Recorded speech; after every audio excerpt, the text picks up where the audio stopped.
दूरदर्शन ना सगला दर्शक भाई बहना ने राम राम सा खमा गणी सा भाई बहना आज आप ले रहे हैं आपके लिए एक बहुत प्यारो बहुत महत्व और आपका जीवन की दिशा बदलवा वालों कार्यक्रम। और एक कार्यक्रम दूरदर्शन राजस्थान और साथ ही साथ अविका नगर जो राष्ट्रीय भेड़ एवं ऊन अनुसंधान संस्थान है वहाँ संयुक्त तत्वावधान के मायने भेड़ारी बाता। आप सगला जानो भाई बहना कि मानव जीवन के मायने अगर कोई व्यवसाय सौ पहले अपनाए गयो तो वो हो पशुपालन। और पशुपालन में भी आपने अगर पौराणिक आख्याना पर नजर नाखा तो पहलो जो को पशु पाळ्यो गयो वो हो भेड़। राजा मनु जब प्रलय के बाद में बचा तो बाकी जी पत्नी ही श्रद्धा जी सौ पहले एक मेमना को पालन करो और जी प्रकार आपका जीवन के मायने नया आयाम आया दिशा में बदली। और आज आप देखा कि पशुपालन के रूप में भेड़ एक महत्व पशु बनते जा रही है और अपनी जीवन की हर आवश्यकताओं भी के माध्यम से पूरी वेरी है। आप आर्थिक रूप से समृद्ध बन सका हाँ। और रही बात बड़ी बात आ है कि आज का जमाना के मायने हर कोई सरकारी नौकरियां लाग नहीं सके, हर कोई बड़ो व्यवसाय पैदा कर नहीं सके, तो एक पशुपालन जो आप अपना गांव ढाणी और खेत के माए बैठा भेड़ पालन कर सका हाँ। अगर भी कमाए अगर आप नवाचार अपनावा तो निश्चित रूप से आप बहुत बड़ी एक राशि भी कमा सका हाँ। और एक ईएन की शख्सियत है अविका नगर जो राष्ट्रीय भेड़ एवं ऊन अनुसंधान संस्थान का निदेशक है अरुण तोमर साहब आपने बीच पधारा है। डॉक्टर तोमर साहब आपको गणमान्य स्वागत है सर। नमस्कार सर। नमस्कार। राम राम साहब। डॉक्टर तोमर साहब वे शख्सियत है जगह किसान पशुपालकों के भाइयों के प्रति हमेशा समर्पित रही है, आपको व्यक्तित्व है प्रणम्य है और आज अपना बड़ा भाग है कि आपने स्टूडियो में पधारे है। तो आप जुड़ा सीधा तोमर साहब से। तोमर साहब आज की जो नई युवा पीढ़ी है जिसकी रोजगार प्राप्त करवा की दिशा में कदम उठावा तो वह पढ़ लिखकर सौ पहले देखे कि मैं सरकारी नौकरी लग जाऊं तो सरकारी नौकरी सकना की लागू संभव को नहीं। तो पशुपालन जी भेड़ और बकरी खरगोश आदि को पालन करे तो कितो बढ़िया रोजगार बन सके है। देखो साहब, जीवन जीने के लिए आजीविका का होना बहुत जरूरी है। बिल्कुल है सर। हमारा देश कृषि प्रधान देश है और आज भी लगभग 60% जो जनसंख्या है वो गाँव में रहती है। गांव में रहने के अलावा जो भी देश की जितनी भी जनसंख्या है उसका जो लालन पालन है, उसकी जो आहार व्यवस्था है वो खेती और पशुपालन पर टिकी हुई है। बिल्कुल निसंदेह खेती के साथ साथ पशुपाल के एक बहुत अच्छी आमदनी कराई जा सकती है और रोजगार प्राप्त किया जा सकता है।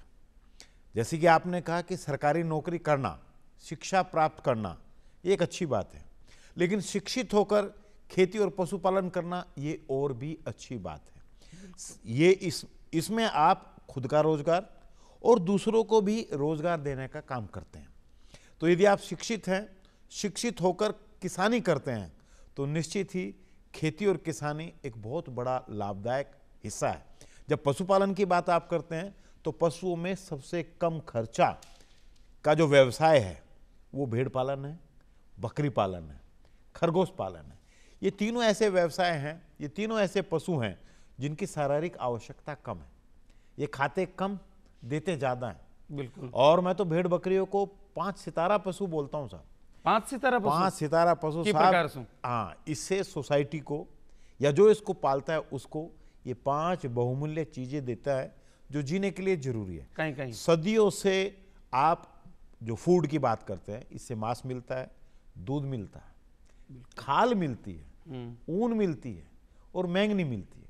ये 5 बहुमूल्य चीजें जो ग्रामीण परिवेश को बहुत अच्छा एक वातावरण देती हैं, सारी आवश्यकताओं को पूरी करती हैं। तो इसलिए जो आपने कहा कि भेड़ को सबसे पहले पाला क्यों गया, इसके पीछे एक राज था कि आपके घर की सभी आवश्यकताओं को पूरा करने में ये सीधा सिंपल पशु, ये तो रेवड़ के जो किसान हैं इनके चलते फिरते बैंक हैं। जब चाहो जब इनसे पैसा कमा लो, एटीएम आप जिनको बोलते हैं, जब चाहो जब इनसे मिल्क प्राप्त करो, दूध प्राप्त कर सकते हो। ये ऐसा पशु है, गाय भैंस दिन में 2 या 3 बार दूध देते हैं, लेकिन भेड़ बकरियों से आप जब चाहो जब दूध निकाल सकते हो। जब भी घर में मेहमान आए, एक भेड़ को पकड़ो या बकरी को पकड़ो, आप दूध निकाल लो और चाय पानी दूध की व्यवस्था करो। ये कारण गरीबों को फ्रिज भी कहे या गरीबों का फ्रिज है, क्योंकि फ्रिज का जो आगमन था घरों में दूध बचाने के लिए था। लेकिन जब इस तरह के पशु पालोगे तो जब चाहो जब दूध निकालो, फालतू दूध निकालने की जरूरत ही नहीं है। तो इस प्रकार से ये जो छोटे पशु हैं ये शरीर में छोटे हैं, लेकिन जो इनको पालता है इनको छोटा नहीं रहने देते, उनको ये मोटा कर देते हैं। मोटा मतलब एक अच्छा उसकी व्यवस्था को ठीक कर देते हैं, क्योंकि कम खर्चे के कर्जा दूर करने के लिए ये बहुत उपयुक्त पशु हैं। तो सदियों से राजस्थान में जो भेड़ बकरी पालन है, यहाँ की आर्थिक स्थिति का मेरुदंड रही है। बिल्कुल, ये लड़ड़ी पालन, इसको राजस्थान में लड़ड़ियाँ बोलते हैं। लड़ड़ी, बिल्कुल। और ये लड़ड़ी पाल के ही घर की सभी आवश्यकताओं को पूरा किया गया। तो इस प्रकार से आज भी, आज का जो युग है ये कंपटीशन का जमाना है साहब, बिल्कुल, एक दूसरे से आगे निकलने का समय आ गया है। तो अब भेड़ पालन को हमें दूसरे तरीके से करना होगा। अब जैसे हम गाय और भैंसों को पालते हैं, इसी प्रकार से हम भेड़ बकरियों को पाल लें। वैज्ञानिक प्रबंधन, नई नई तकनीकियों का इसमें जो हम अपनाएंगे तो निश्चित ही हम अपनी आमदनी बढ़ाने का भी काम करेंगे। अब भेड़ पालन पुराने परंपरागत तरीके से का समय नहीं रहा है, ना तो चरागाह रहे हैं, ना उस तरह के चरवाए रहे हैं। तो अब जो लोग आ रहे हैं ये व्यवसाय के रूप में इसको पाल रहे हैं। अपने पश्चिमी राजस्थान है जो रेगिस्तानी इलाको है, भी रेगिस्तानी इलाका के मैंने कहा फसला तो वे कम, बारिश भी कम हुए, लेकिन विभिन्न प्रकार की जिसकी वनस्पतियां पाई जाए, वनस्पतियां का सारे बकरी है, भेड़ है, आपको जीवन यापन आराम से कर ले, और जो बिन पाड़बड़ो है बिन समृद्ध भी बनावे। कई बार कम बारिश हुए तो अपना लोग परंपरागत रूप से जगह चरवा है, माने चरावा के लिए डांग को इलाको है, चंबल के आसपास को है, मालवा का इलाका का मैंने भी जाता। और अब बता रही हो कि आप एक नवाचार भी हो रही हो के मायने, तो नवाचार कहीं कहीं हो के मायने बताओ। देखो, जैसे मैंने बताया कि अब भेड़ बकरियों को बाड़े पे ही रख के बहुत सी नई नई टेक्नोलॉजी, फीड फॉर्मुलेशन आए हैं, जिसमें हम गाय भैंस के अलावा जो चारे बच जाते हैं, जो पेड़ पौधे की पत्तियां हैं, जो खरपतवार है जिनको गाय भैंस खाती नहीं है, या जो दूसरे पशु से बच जाता है, उसके हिसाब से हम फार्मूला बनाते हैं और इन भेड़ बकरियों को बाड़े पे रख के हम तंदुरुस्त करते हैं। आपने देखा होगा एक बकरी या भेड़ दिन में 20 से 25 किलोमीटर चलती है, और चलने का रिवाज आजकल वजन घटाने के लिए, वजन बढ़ाने के लिए नहीं है। तो जब वजन बढ़ाने की बात आती है तो आप इनको भी बाड़े में रख के, मैंने तो देखा है शहरों में कुछ व्यवसायी पशु मालिक हमारे छतों पे बाड़ाबंदी करके 25 से 30 पशुओं को पालते हैं और बाजार की आवश्यकता के हिसाब से उनको बेचते हैं। तो इस तरह का पालन दिन में मात्र 2 घंटे लगा के, बिल्कुल 2 घंटे लगा के लगभग 100 पशुओं को, 100 भेड़ बकरियों को आप पाल सकते हो, और घर की सारी आवश्यकताओं को पूरा करने के बाद एक बहुत अच्छा अमाउंट आप कमा सकते हो। वाह, बिल्कुल सही है जी। अच्छा, अब आप देखा एक छोटा जानवर है, आप आसानी से छत के ऊपर पाल सका, और कटे अपने आवाज ले जाबा के माने भी कोई तकलीफ को नहीं हुए। एक आप देखा तो सर, गायां है, भैंसियां हैं, घोड़ा है, अठा तक की हाथी भी है, बाके खरीदबा बेचबा का जगह जगह मेला लागे, पशु मेला जगह आपा का, या नागोरी बैल खरीदनु है, गाय खरीदनी है तो आपने परबतसर को तेजा जी को मेड़ो बड़ो फेमस है। आपा ने मालानी नस्ल का घोड़ा खरीदना है तो तिलवाड़ा को जो पशु मेड़ो है वो प्रसिद्ध है, या अपन काठियावाड़ी घोड़ो खरीदनु है तो आपने जो खमनोर को जो मेड़ो है वो बड़ो प्रसिद्ध है।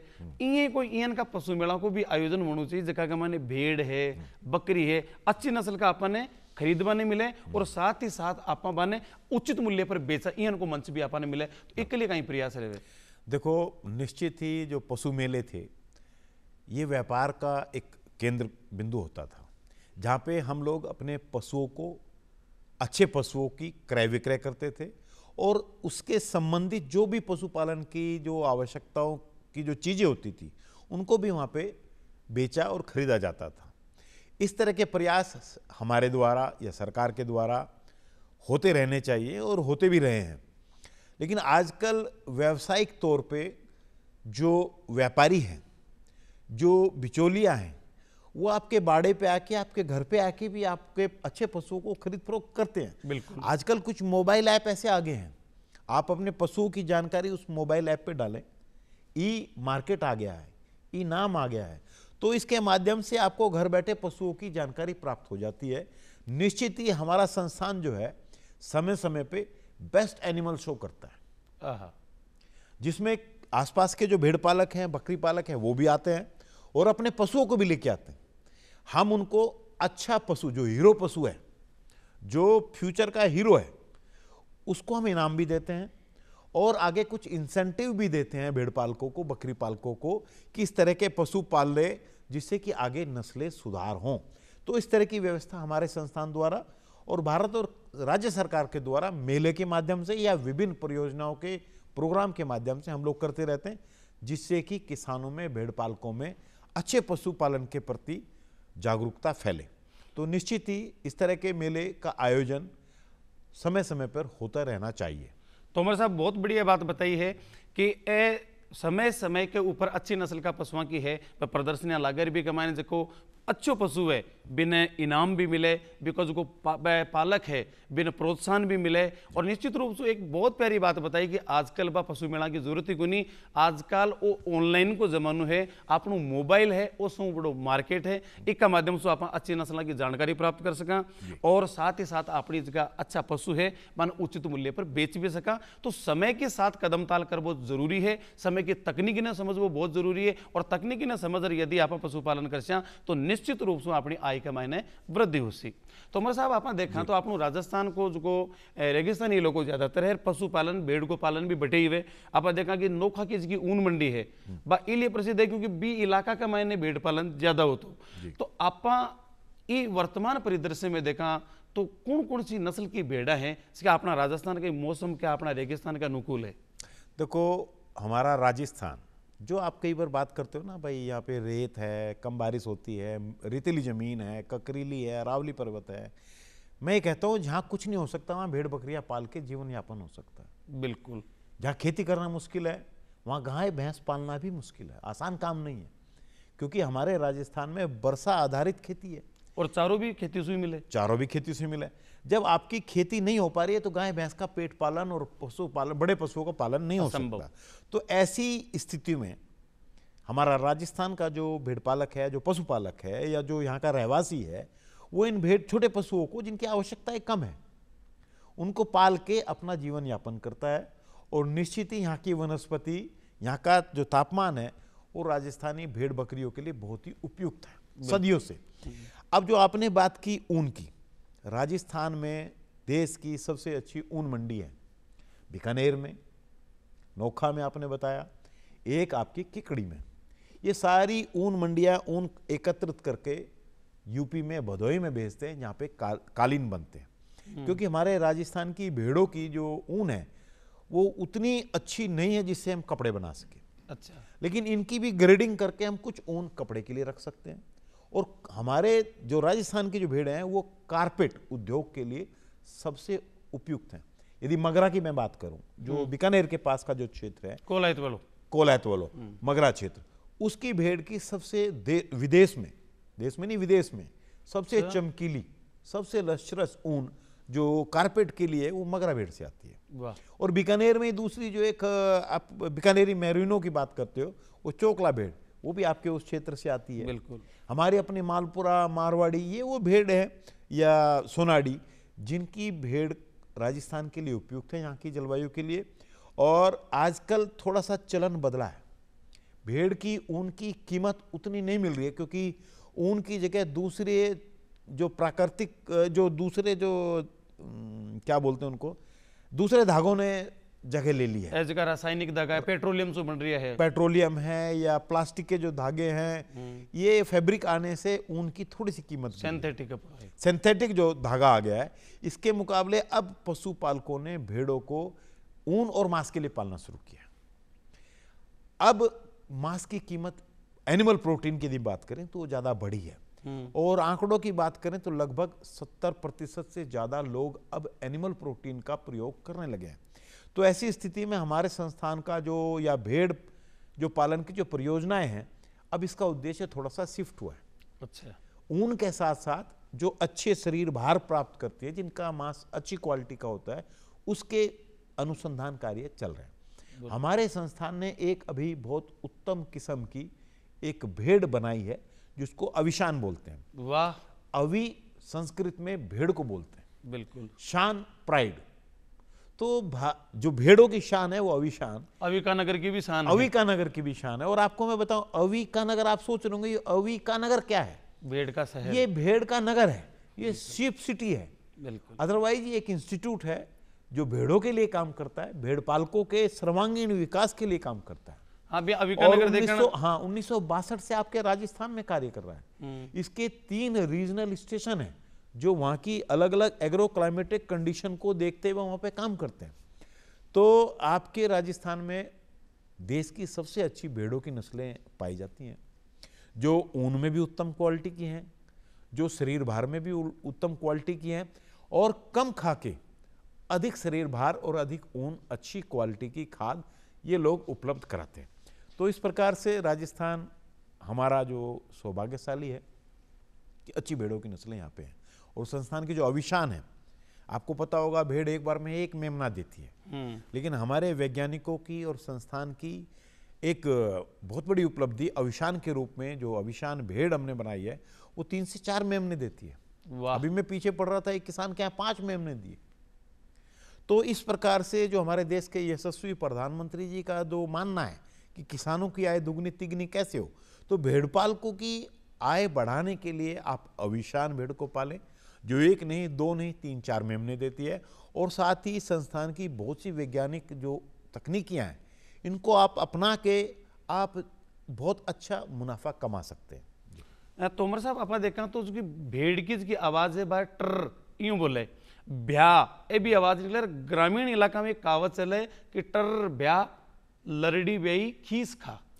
लरडी को उसको दूध है सौ ज्यादा फेट वालो है, और जब बा ब्यावे भी के बाद में पहले भी को दूध निकाले और बिने जब गरम करे तो वो फाट जाए। और पनीर सो भी बने कह के जो भी पनीर को सेवन करे, भी खीस को सेवन करे, वो आदमी कदे मांदो को नहीं हुए, बीमार को नहीं हुए, नीरो को रहे। तो आप देखा भेड़ का दूध के मायने सौ ज्यादा वसा है, सौ ज्यादा फेट है। तो भेड़ का दूध का कोई इतना ज्यादा प्रोडक्ट आप प्रचलन में कौन देखा। तो इस दिशा का माई अविका नगर के आपको जो इंस्टीट्यूट है वो कहीं प्रयास कर रही है, क्योंकि भेड़ को दूध सौ गाढ़ो दूध है।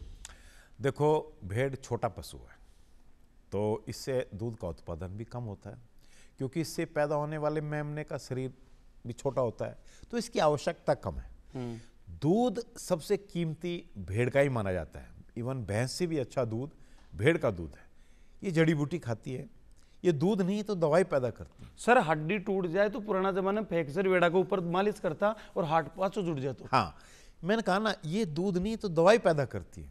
और इसकी जो वसा का जो ग्लोब्यूल है, फैट ग्लोब्यूल से सीधा स्किन के द्वारा आपके अंदर एब्जॉर्ब होता है, और इसमें बहुत फैट बहुत ज़्यादा होती है इसमें। और इसके दूध से आप हर वो चीज़ बना सकते हो जो गाय भैंस के दूध से बना सकते हैं। रसगुल्ले हमारे संस्थान ने बनाए हैं, मिल्क पाउडर हमारे यहाँ बनता है, पेड़े हमारे यहाँ बनते हैं, और भेड़ के दूध का घी तो बहुत से दवाइयों में काम आता है। तो भेड़ों का दूध घरों में, इसमें आपने जो कहा कि इसको खाने पीने वाला बीमार नहीं होता, इसमें कोई दो राय नहीं है, क्योंकि जड़ी बूटियाँ खाने के बाद जो दूध पैदा होता है वो बहुमूल्य और बहुत सी गुणों को लेके वो आती है।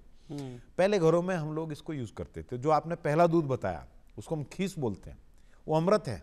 उसमें एंटीबायोटिक की मात्रा इतनी होती है कि वो कुदरत ने एक वरदान के रूप में एक अमृत पैदा किया। इसमें जो पशु के जो बच्चे हैं या मेमने हैं, इनको भी वो पिलाना चाहिए, और इनसे बच जाए तो खुद और अपने बच्चों को भी पिलाना चाहिए। तो ये वो आपको रोग से लड़ने की शक्ति पैदा करता है।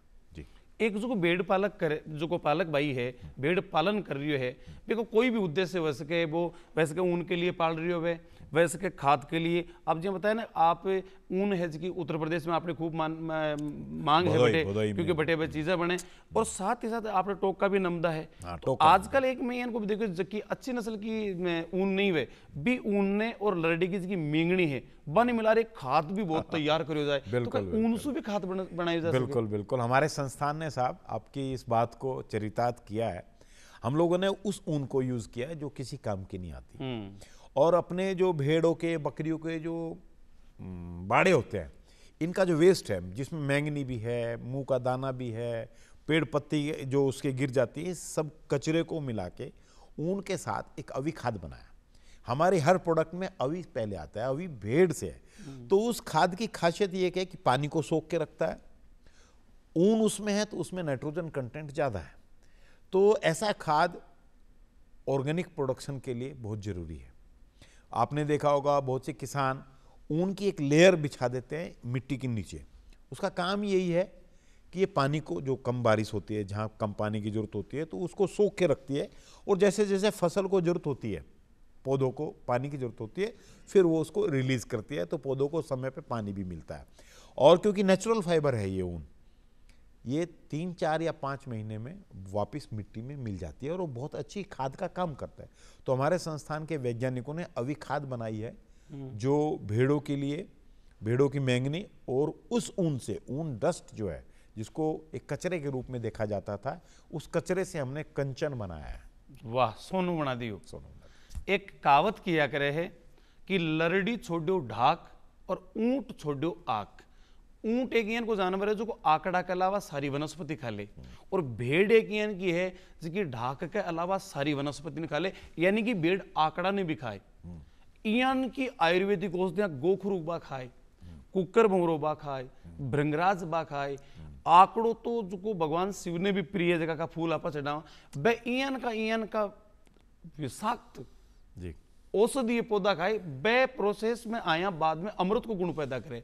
अब इयन की औषधि खाई की भेड़ दूध देसी तो फ्रैक्चर भी एड़ा, हाथ बहु जुड़ जाए, इयन के प्यारो दूध दे, हालांकि वो प्रचलन में कम है। तो आप किसान भाई ने कहीं राय दो कि जो भेड़ पालक है वो भी का दूध से कौन कौन सा प्रोडक्ट बनाए, और भेड़ पालन के साथ जो भेड़ को रिपे तो कदा सी जब वो भेड़ ने बेच सी या ऊन ने बेच सी, तो भी रोजीना दूध से भी कोई उत्पाद बना रहे जी। आप बताए ना कि आपका अविका नगर का मैंने रसगुल्ला बनाया है, पेड़ा बनाया है, तो वो भेड़ पालन के साथ साथ भी का दूध सु कौन कौन सा प्रोडक्ट बना रहा आपकी आजीविका चला सके।